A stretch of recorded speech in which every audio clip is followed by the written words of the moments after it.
Making headlines tonight. Prime Minister Hun Sen launches a new 30,000 real banknote to mark the 30th anniversary of both the Paris Peace Agreement and the return to Cambodia of King Father Norodom Sihanouk. Almost 3,000 homes flooded in Battambang as days of heavy rain prompt the province's biggest river to burst its banks.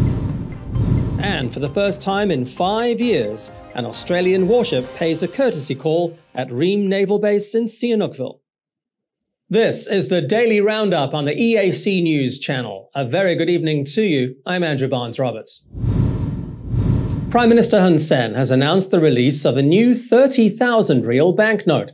He says Monday's release is to mark the 30th anniversary of the signing of the Paris Peace Agreement, with the actual anniversary falling on Saturday. The new note also commemorates the 30th anniversary of the return of His Majesty King Norodom Sihanouk to Cambodia in 1991.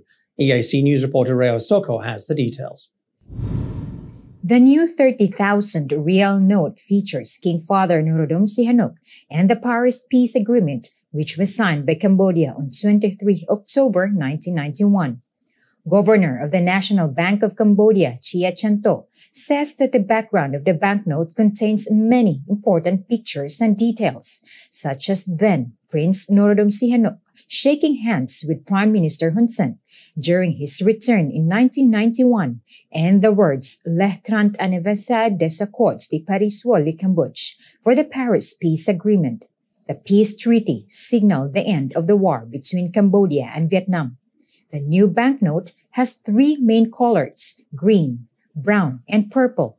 It also shows signature of the governor and the treasurer underneath the five-headed dragon featured at the Independence Monument. In addition, the 30,000 real note also contains safety lines and markers that will help the blind.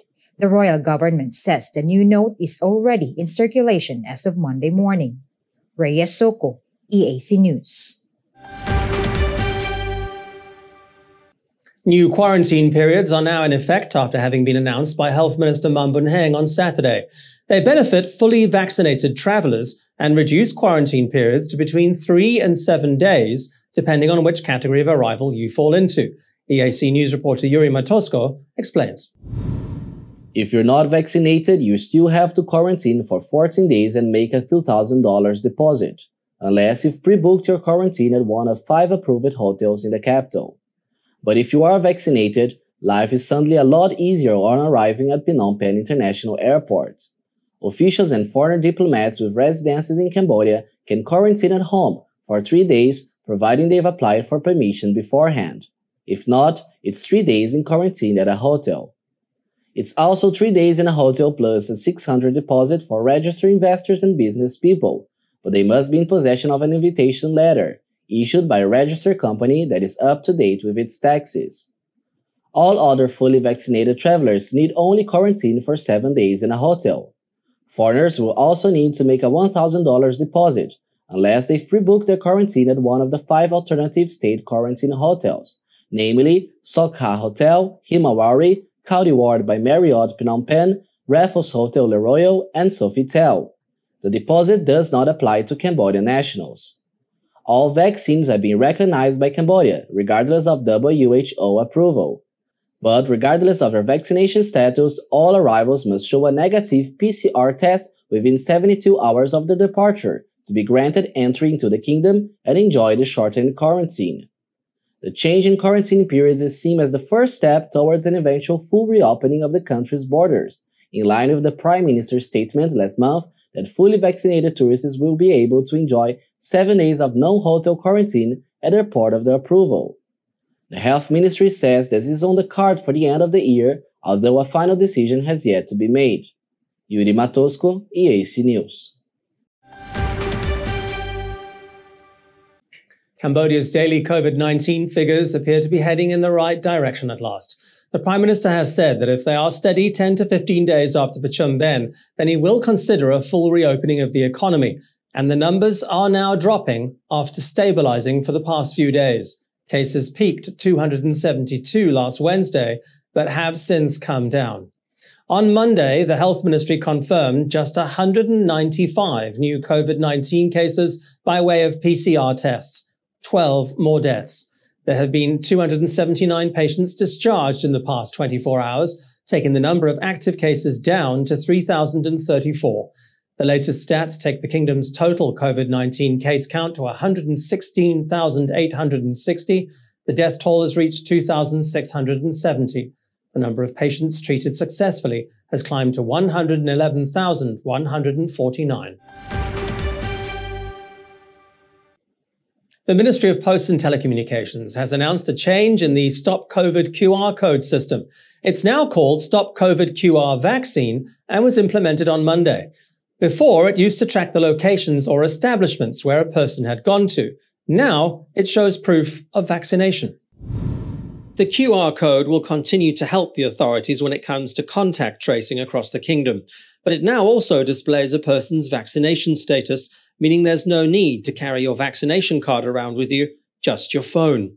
Businesses do need to upgrade their QR codes to come in line with the new system, so it might be a good idea to keep carrying your vaccination card with you just for a few more days. The Ministry of Posts and Telecommunications says business owners should head to the website stopcovid.gov.kh to have their new code registered. The ministry believes that the new vaccination status code will help Cambodia prevent any further spread of COVID-19 and get the country living in the so-called new normal.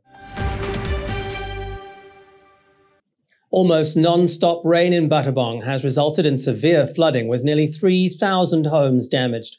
Most of the properties swamped along the province's rivers. The provincial administration says a major increase in the water level of the Sankhe River is responsible for the flooding.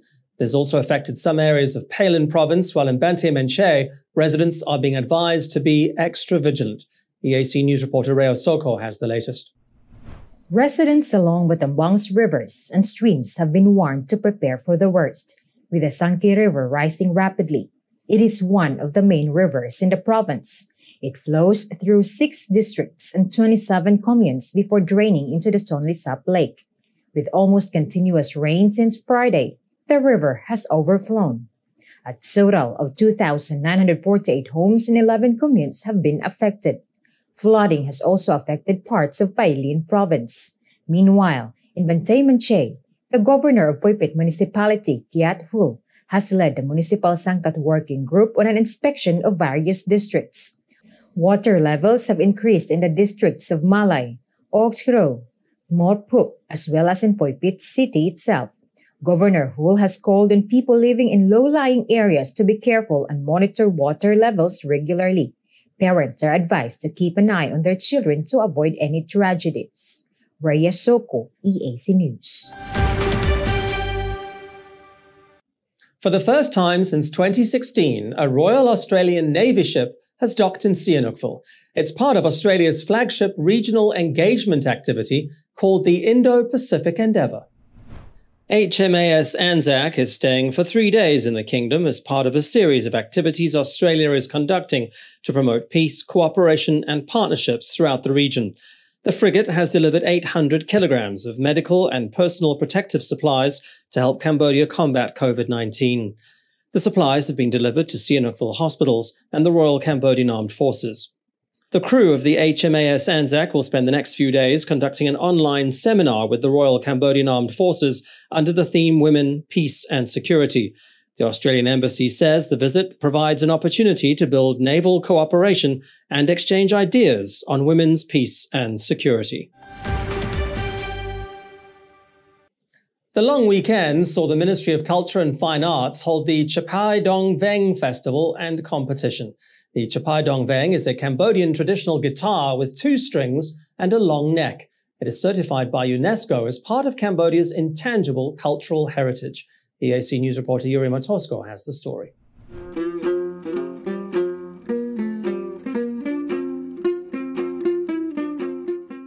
Over 3 days, youth and experienced musicians united at the Department of Performing Arts to celebrate the traditional Khmer instrument, the Chapai Dong Veng, in a festival of competition under the theme Youth for National Culture.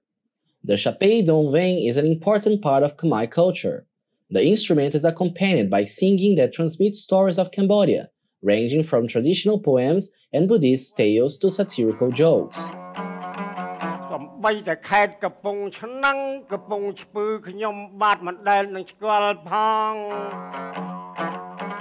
Minister of Culture and Fine Arts, Pung Sakona, presided over the ceremony, attended by civil servants, music professors, teachers, and artists. Due to COVID restrictions, members of the general public were not allowed to attend, but the festival was live-streamed on the Ministry of Culture's Facebook page. Advisor to the Ministry of Culture, Sam Ang, and the Director of the Department of Performing Arts, Chan Chadapiak, were competition judges. First prize went to Mul Suda from Bantiai Mengche, winning a certificate and 6 million Rio, followed by a second place by Sadi Sila from Preai Veng Province, who won 4 million Rio. Third place went to Pursat's On Suen, who received a prize of 2 million Rio. Yuri Matosco, EAC News.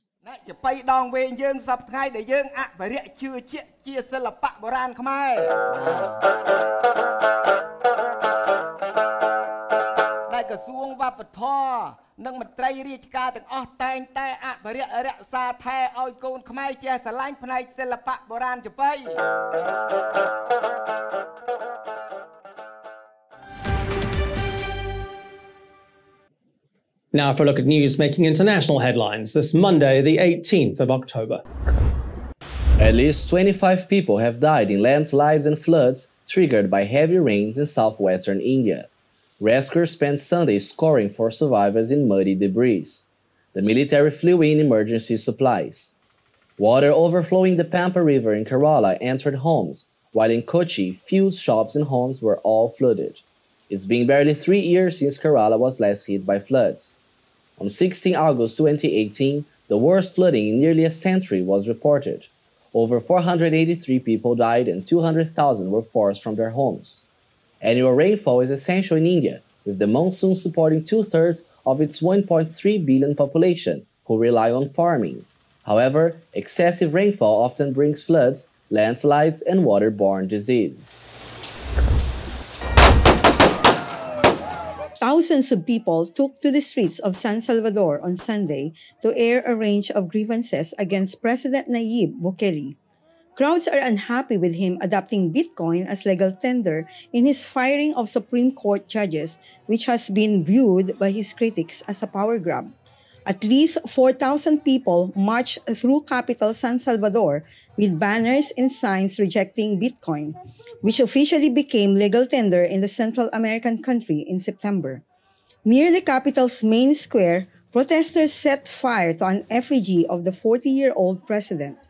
Last month, he proclaimed himself dictator of El Salvador in an apparent joke amid concerns about his increasing concentration of power. In May, a Congress dominated for the first time by Bukele's New Idea Party voted to fire judges on the constitutional panel of the Supreme Court, among the most senior jurists in the country. Replacements seen as friendly to Bukele were they swiftly sworn in, which generated harsh criticisms from the United States as well as top international right groups. Bukele is a seasoned and often provocative user of social media, dismissing Sunday's protest on Twitter as a failure. And volcanic dust has caused disruption at La Palma Airport as the Cumbre Vieja volcano keeps spewing lava and huge clouds of smoke and ash, some 4 weeks since the eruption began. It has now forced the closure of the airport of La Palma for the foreseeable future. The eruption has forced 7,000 people to evacuate their homes. Its lava has destroyed 420 buildings and covered an area of 190 hectares. On Saturday, La Palma Airport says it was closing due to the accumulation of volcanic ash near the facility. The decision comes after 7 flights to and from the islands were cancelled on Friday. Spain's airport company says other airports in the Caribbean Islands are still operational. There's no immediate end in sight to the volcanic eruption, which experts say could go on until the end of the year.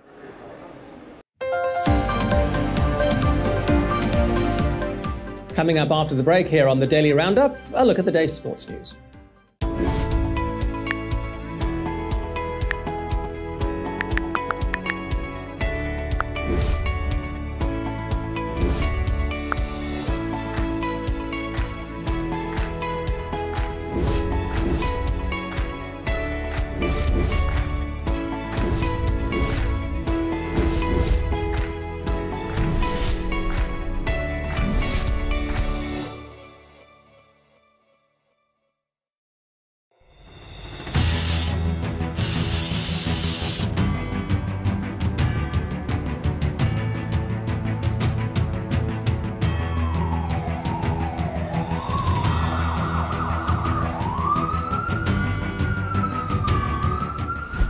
EAC News fully supports the royal government of Cambodia's preventative and administrative measures against COVID-19.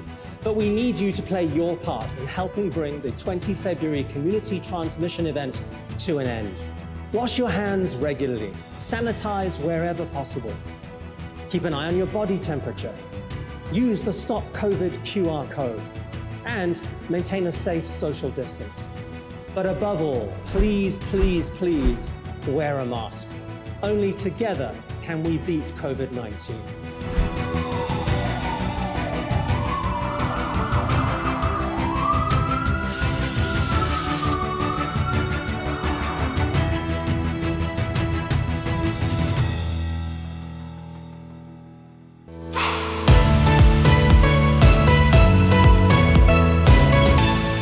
EAC News' audience is growing. Our YouTube channel has over 150,000 verified subscribers. To mark the milestone, we've received the Silver Creator Award from YouTube. It's given to channels with over 100,000 subscribers. YouTube CEO Susan Wojcicki says the award celebrates EAC News' hard work and incredible achievement. She says we brought a unique voice and style to the world, but have also created valuable connections and built a community along the way. The next milestone we're going for is 1 million subscribers, and we'd really like that Gold Creator Award. So if you're not already a subscriber, head to YouTube and search for EAC News. Subscribers get alerts when the Daily Roundup is premiering and live events are streaming. Get all the latest breaking news and updates from Cambodia in English. The EAC News channel on YouTube. Cambodia made clear.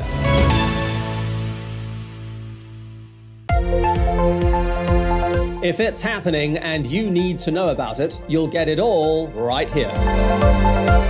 EAC News brings you updates and breaking news in English across all of our platforms and channels. The EAC News app, YouTube, Facebook, Telegram, Twitter, and our website www.eacnews.asia. Join me, Andrew Barnes-Roberts, and the rest of the EAC News team every day on your favorite channels. EAC News, Cambodia made clear.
The Olympic flame for the 2022 Beijing Winter Olympics will be lit at an ancient ceremony on Monday afternoon in Greece, and organizers are hoping for better weather. Cloudy and wet conditions put a damper on the final rehearsal at Olympia on Sunday, with a backup flame eventually being used instead. When the sun plays ball, the Olympic flame is usually lit by the sun's rays from a parabolic mirror, and that's the hope for Monday's ceremony. But Sunday's dress rehearsal was a miserable affair at the Temple of Hera, with a reserve flame being used and no one in costume. The actress playing the role of the High Priestess will say, "Light the sacred torch for the hospitable city of Beijing" on Monday in a prayer to the Greek god Apollo. It will then be passed to the first torchbearer, Greek skier Ioannis Antonio. This ancient site was the home of the first Olympic Games in 776 BC and has been lighting the Olympic flame ever since the modern Games were born in 1896. Due to COVID-19 restrictions, Sunday's rehearsal took place without spectators, as will the ceremony itself on Monday. There will only be a short torch relay in Olympia. The flame will then be handed over to Games organizers on Tuesday for the start of the traditional torch relay that will lead to Beijing and the opening of the Winter Games on the 4th of February. Newcastle United lost their first match this weekend since being taken over by a Saudi-led consortium. But even though they fell 3-2 to Tottenham Hotspur, the fans celebrated anyway. They hope the days of unpopular manager Steve Bruce are numbered.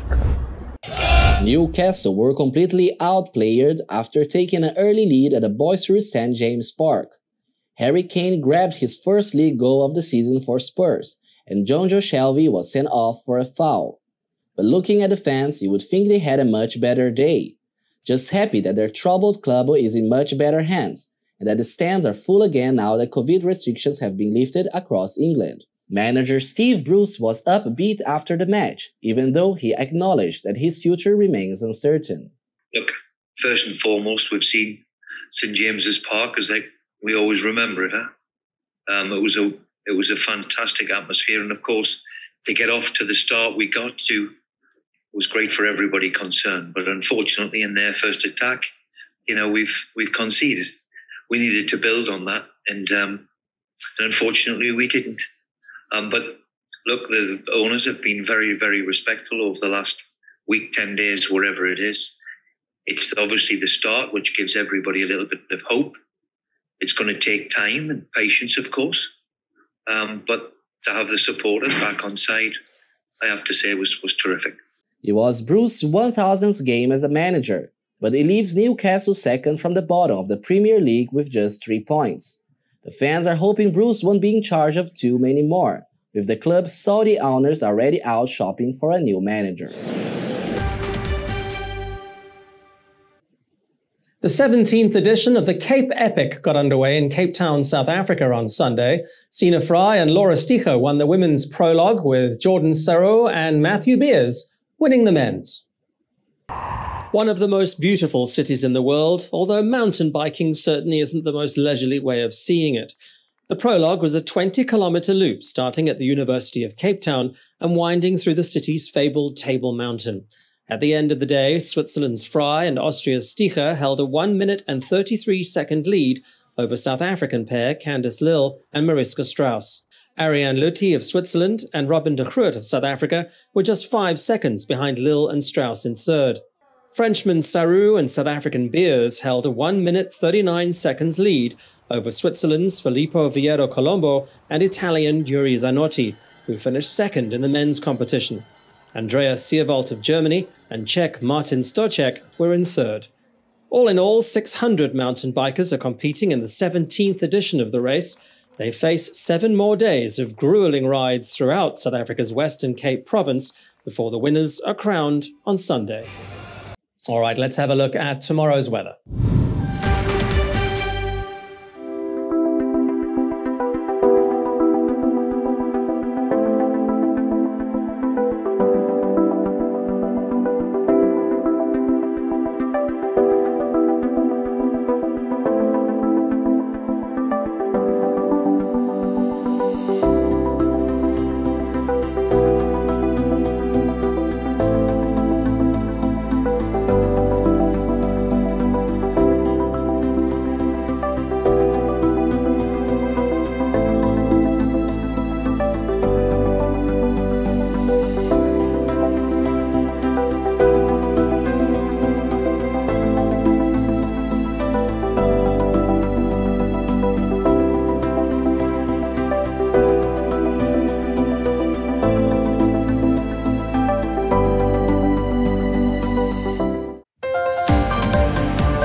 And finally, 31 critically endangered green sea turtles are back in the Caribbean after being rescued from an animal trafficking network in Colombia last Thursday.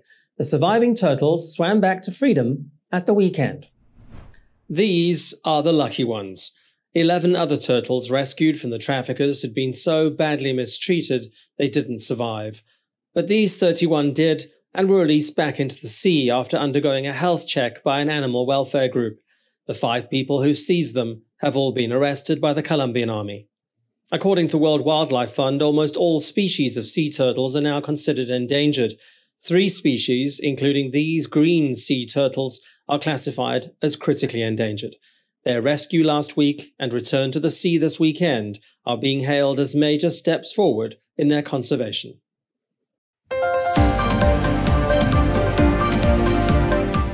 Thank you for watching the Daily Roundup here on the EAC News channel. You'll get more breaking news and updates from our website. Head to www.eacnews.asia. You can also search for EAC News on Telegram and at your favorite app store. More from the EAC News team in the Daily Roundup tomorrow night at 8. I will see you then.